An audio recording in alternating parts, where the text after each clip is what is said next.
Good morning. Good morning. I am so happy to see so many students here this morning.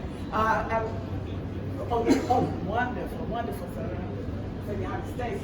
I'm going to speak to you for 20 minutes. I've asked the moderator to be honest by giving me 10 minutes, 15 minutes, and 2 minutes because I can talk on, and I don't want to do that this morning. I want to introduce my team that I work with for the last 5 years. Our subject that we work on is the future of work and entrepreneurship for the underserved. We have prepared some information today for you on the future of teaching and learning in the unscaled economy, and that talks to the technology that's coming or that's already here. I want to introduce my colleagues first. Nia Rock, she's actually our business advisor, a financer, a banker. She's been with us and supporting us in her institution. Is there a problem? It's okay. Yeah, okay.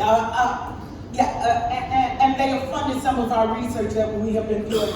Professor Roberto Acevedo is a physicist in Chile. He's been with us at a couple of conferences and we've done some papers together. Reid is the chairman of our chemistry and environmental science department. Professor Crump is the lead on entrepreneurship.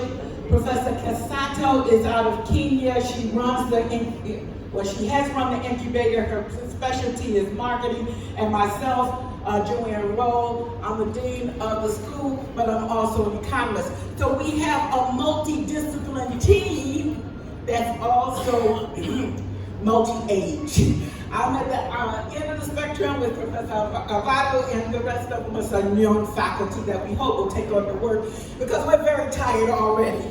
All right, so let's get started. In the presentation, I'm going to give you some trends in leadership because what are we developing for the students? We're developing them to go out into industry, so we need that first.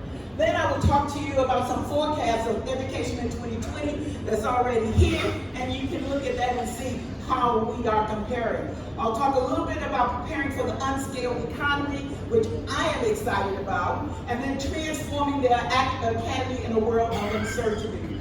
I'll follow up with the future choices of leisure and work, and then finally I'll end up with developing ecosystems of lifetime learning and global collaborations. Okay, so the work that I'm going to talk about in the front on leadership is developed by Deloitte. In the last quarter of 2019, they shared a report. If you students want to see the report, you can just Google Deloitte, their report on leadership for the 21st century. And what they say is effective leadership means operating in changing demographics. Yesterday evening, I was in one of the professors' workshop on entrepreneurship, and what he said was the explosion in population is coming out of India, but it's also coming out of China and Africa. Do we have the skill gaps covered where the people are going to be? Higher customer expectations, I'll talk a little bit more about that. And influx, and these are the two pieces that's really causing the change. The influx of the new technology and the pace that the new technology is coming and hitting us. And it is imperative to combine traditional expectations with new leaderships, and I'll talk a little bit more about that. All right, first I want to give you the quote from their research, and I think this really summarizes the research that was done. Our research shows that while organizations expect new leadership capabilities, they are still largely promoting traditional modes and mindsets.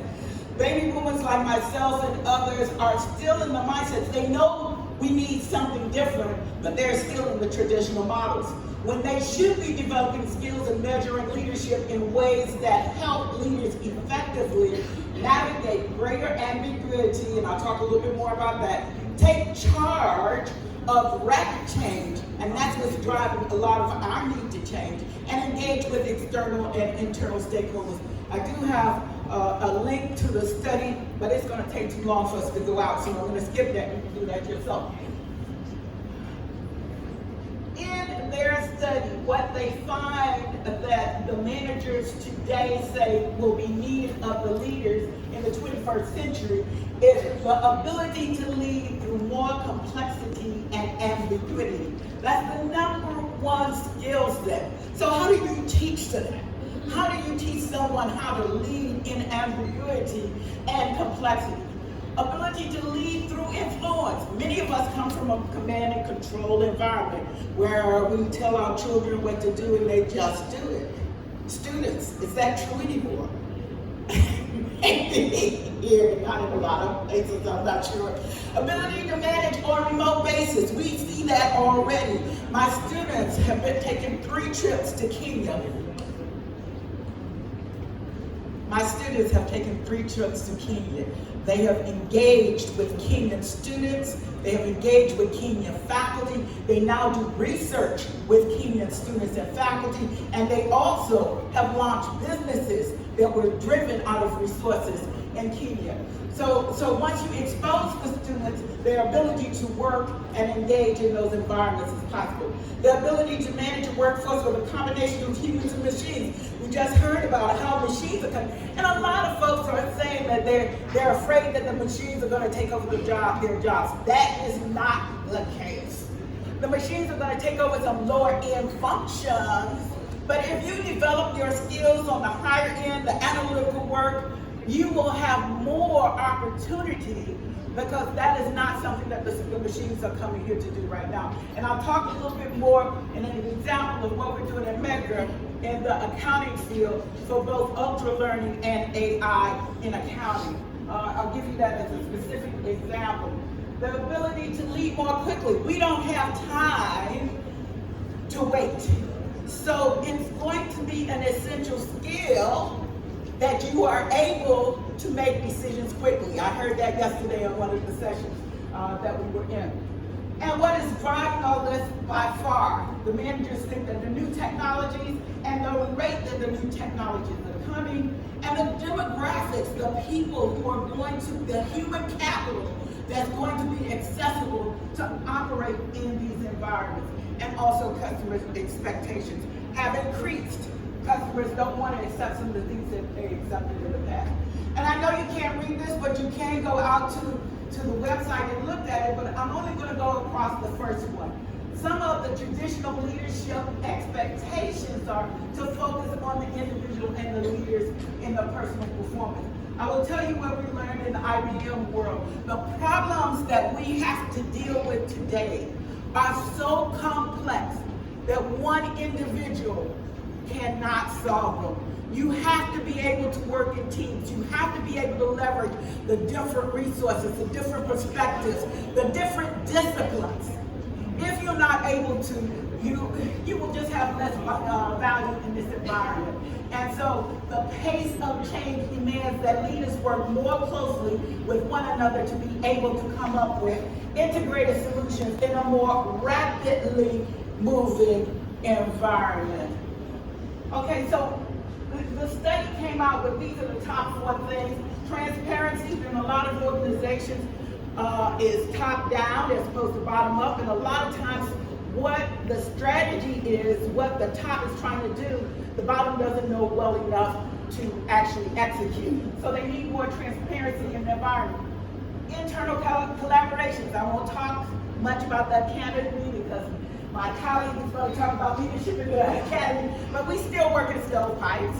I'm just going to talk about my institution. The accounting department doesn't talk to the economics and finance department. The economics and finance department doesn't talk to the business administration department. The business administration department doesn't talk to public administration. Everybody is doing their own thing. And so the students go from one area to the other, and they'll say, well, I covered that in accounting, and the finance people say, well, we need to cover it again here. So there's some things that we need to do in internal collaborations, but in business organizations, they have a similar, probably not as acute problem. And the reason we need to tackle that problem is for improved performance management, so we can do things faster and better. And refreshing leadership from within. This part of the study was, you waving? You are waving. Okay. Thank you.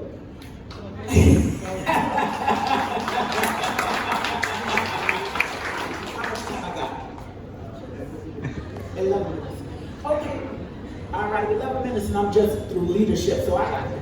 But what I found very interesting from this last point in the study was, you know, a lot of recruiters go raiding, especially in computer science and some of the other disciplines, from one business to another business, driving up the price of wages for computer sciences. What they found is it's much better to take your dollars and develop in the loyal employee who's going to stay. Give them those skills that they can learn how to work with the machine, as opposed to going to a computer scientist who's going to get bored with you in 2 years, but leave you and your return on your investment is gone. So they found that in that study, that if you go to a firm, let's keep them, train them, and let them move up through the firm. So that's one of the things that I hadn't seen before. Okay, a prediction from the past. Fast Company did a survey 5 years ago, around 2011, about what the students of today would need. And that's 2020, that's right around the corner, actually, it's a couple of weeks.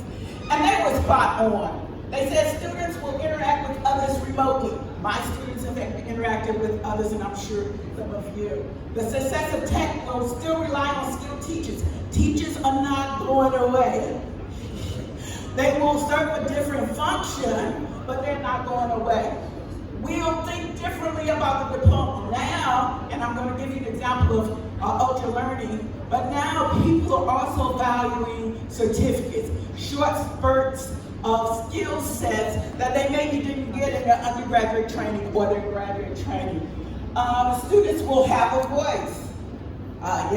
Students will have a voice. They have more of a voice now. And educators and institutions will be forced to adapt. Educators all over are trying to understand what is coming down the pipe and how to prepare the students that they serve. That's our output. That's what we are here for, to prepare you. How to do that better. How to do that better so that you will be more prepared for that leadership in the 21st century that the industry says is coming. Okay, I'm going to talk a little bit about the unscaled economy. And I really embrace this because I think this is where there is a future for change in the underserved and embracing the technology, not running away from it. The technology is here. A broad base of talent using technologies such as artificial intelligence, cloud computing, 3D, and later augmented reality.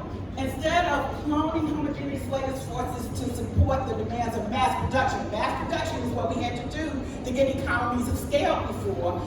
More diverse, creative, and agile entrepreneurial teams or persons will cost effectively produce for niche markets, even as small as units of one. Most of the body of their work is by Dhammindi in his book called The Unscaled Economy. So let me just move on from there. Modes of teaching and learning. I won't talk about formal education because you know about that one. But I want to talk a little bit about self-directed and ultra learning. You know, faculty, we have to listen more to our students. The students and the industry is demanding that we deliver curriculum faster and better. Now, Scott Young is a young man who had his undergraduate degree. He wanted to become a computer science. He did not want to take a 4-year MIT education. Let him tell you what he did. Okay, I need volume. Which is to learn MIT's 4-year computer. Okay, so let me go back, because I only really want the very first part. All right, welcome back to week 32 of the MIT Challenge, which is to learn MIT's 4-year computer science curriculum in 12 months without taking any classes or even being enrolled at MIT. So today I want to talk about how you learn. Okay, so he challenged himself. He met that challenge 4 or 5 years ago. He just wrote the book, The Ultra Learning, and he studied several ultra learners who were self-directed. Some were computer scientists, some were musicians, some were linguists. But what it said was that the new student will not necessarily want to be credentialed, but they want the learning. The computer scientist wants to be able to develop that app as soon as possible. Doesn't want to stay 4 years, 3 years, or however long we are taking for him or her to be able to develop that. And he not necessarily is interested in getting a degree, but he or she is interested in performing. Why? because as soon as he or she gets to the marketplace, he or she is able to earn a return on his investment, which is his or her time. And they need less capital now than they did before because of the unscaled economy. I'll tell you a little bit about what we're doing at Medgar City University of New York. How much time do I have? What? 6 minutes? I can do it in 6 minutes. Okay, 24/7 is an artificial intelligence platform. They started out in Europe. They expanded their market to the US. Am I okay? They expanded their market to the US. We were the first school that they embraced. Our students now have access to AI in accounting. Our faculty is working one-on-one with their platform and their personnel. They are actually doing internships, and once they have completed internships as well as boot camps, they will not only be able to have employment with this firm, but with any of their customers that rely on this platform. Now, I don't want to sit up here and say that this platform is what they're studying. What we want them to understand and be able to work with is machines working with humans. That's where we see the value here. And so that's with 24/7, that's the AI now. I'm not going to go out to the link because the security is would take you too long. But the CPA review simulation, we have the certified public examination. Usually our students study for it after they finish the 4 years. What we're doing in collaboration with the artificial intelligence is offering the CPA review in class, working with our faculty, working with our students before they graduate. So by the time that they graduate, they have more opportunities. So it's a combination of the ultra learning and the technology together, which we hope will help our students differentiate themselves. Why? Because there are many, many students in the marketplace. We, the Academy, are producing many students. So we have to find ways for our students to differentiate themselves and to be able to be the leaders in the 21st century that we want them to be. Okay, and impact investing in education and learning. We work with our bankers, we work with our insurance personnel, and they do more than coming to the campus just to recruit at the end of the process. They're working with us to help develop what should be in the curriculum to make that curriculum more relevant for our students. So when they come out, they are ready to go, or at least closer to ready to go. Many of the corporations, no matter what we do, train them when they get there because they don't have specific knowledge that the corporations want them to have. But we're trying to embed more and more of that on the front end so our students will have a competitive advantage. And they get their return on their investment because they have helped prepare their students. Academy and industry capacity building, and I didn't include government here, but government is part of this. At New York, we have the state level, Startup New York, which they get our campus through the Brooklyn Navy Yard, and they work with our students and our faculty. Now that's the state level. At the city level, we have Into New York, and that's with international entrepreneurs. And why would the city recruit international entrepreneurs? Because they want New York to be like California for attracting entrepreneurship and new and innovations. So we have help from all of the sectors, private and public sector. Here's just a little demonstration of the AI-powered economy. And I apologize, I took this directly from their slides. But what I want you to see here is why they have gotten such a high penetration so quickly. Now we spend perhaps 80% of the time putting data and numbers into the accounts and 20% of analysis and advice.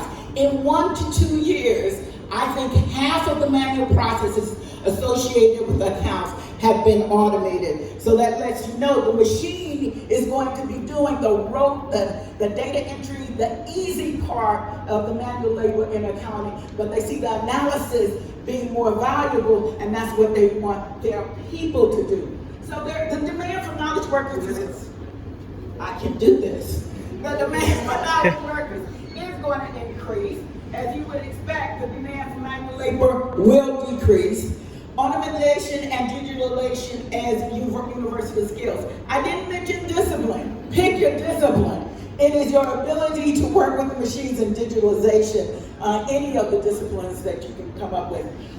I'm not talking about global wealth and income disparities, but that is the focus of our work in the future of work and entrepreneurship for the underserved, because there's income disparities across the globe are wide and varied. Exploring options for increasing the utilization of global diverse talent, we believe is going to decrease some of that income disparities, might not go away.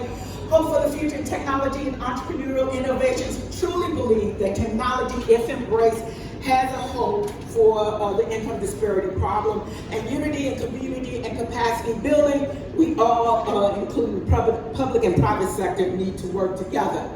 So, in conclusion, to develop new effective leaders, we need new methods of teaching, more experiential learning, more learning by doing. The students like to be engaged, and when they engage, we believe they learn more. Students, to meet the new dynamic marketplace demands, you must learn how to learn. It's not just the content. The content is going to change very quickly over and over. If you don't know how to learn, it's going to be harder for you, because it's not about the content, it's about the ability to change. Our choice and options for work will increase.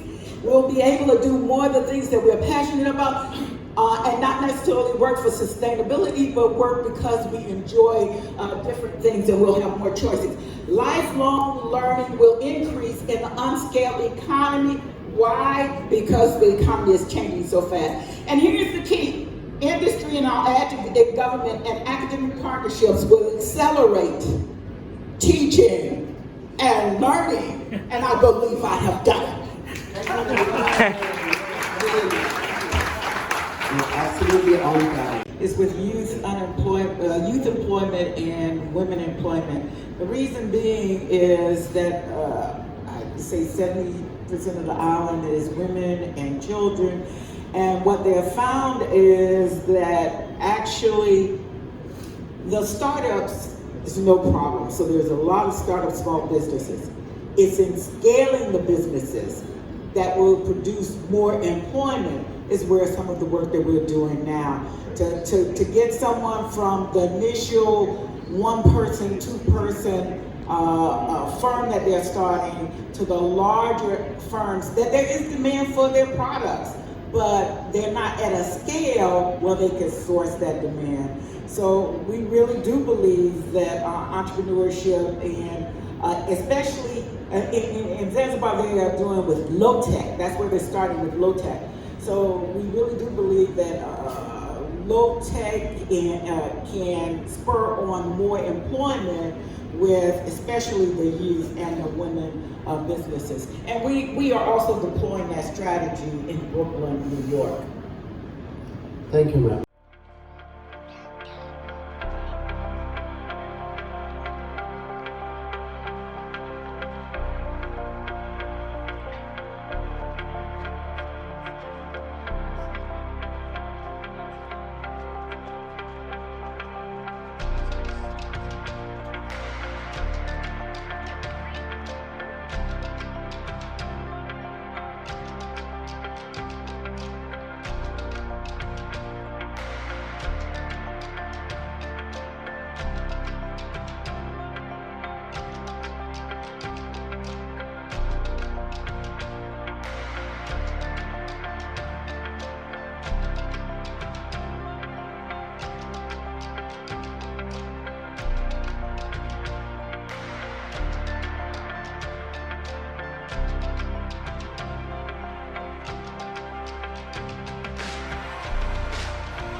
চিহ্ন কোথায় হারিয়ে গেছ জন্মদিনে লাগে না